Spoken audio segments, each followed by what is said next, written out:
let's learn how to read a normal chest x-ray. So this is how a normal chest x-ray looks like.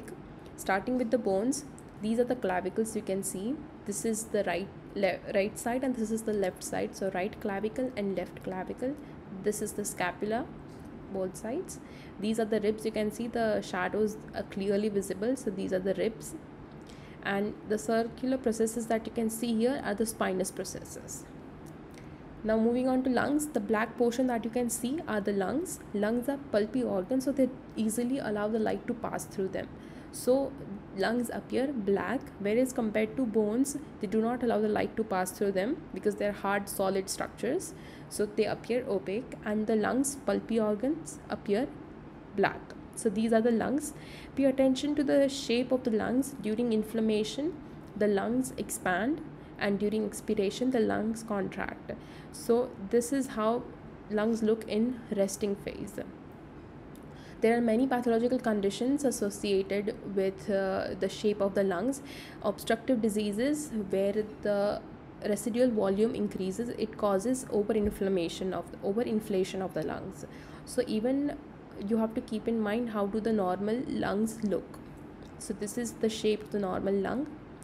Now let's move on to the angles. This is the sharp costophrenic angle. You can see very sharp costophrenic angle. This is the costophrenic angle, and this is the costocardiac angle. There are many conditions where this angle disappears. So always in normal lungs, the costophrenic angle is very sharp.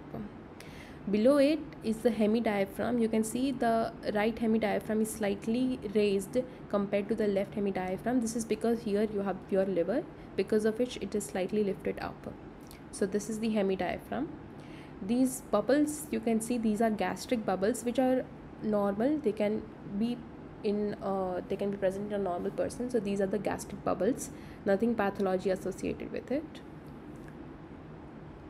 So you can see this is the base of the lung, this is the apex of the lung.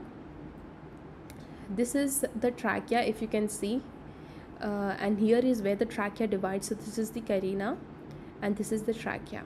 Now there are conditions where tracheal deviation occurs, like in pneumomediastinum and pneumothorax.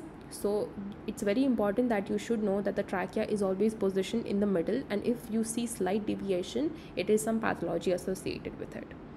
This here is the heart, this is the right atrium, this is the left ventricle. These slightly opaque structures which you can see are the hilar lymph nodes. These lymph nodes enlarge, which become quite visible during sarcoidosis and silicosis. So this is how normally the hilar lymph nodes look like. Now this border, as you can see here, is the pleura. Now pleura is usually quite well defined. You can see here, you can clearly observe the borders. So these are the pleura. It surrounds the lungs. There in pleural effusion and pleural plugs, you'll see that these borders become slightly hazy, but in normal lungs these are quite defined and you can clearly see the borders. This is how the normal lung chest x-ray looks like. It is very important that you know how the normal x-ray looks like, because only then you'll be able to identify if there is some pathology present.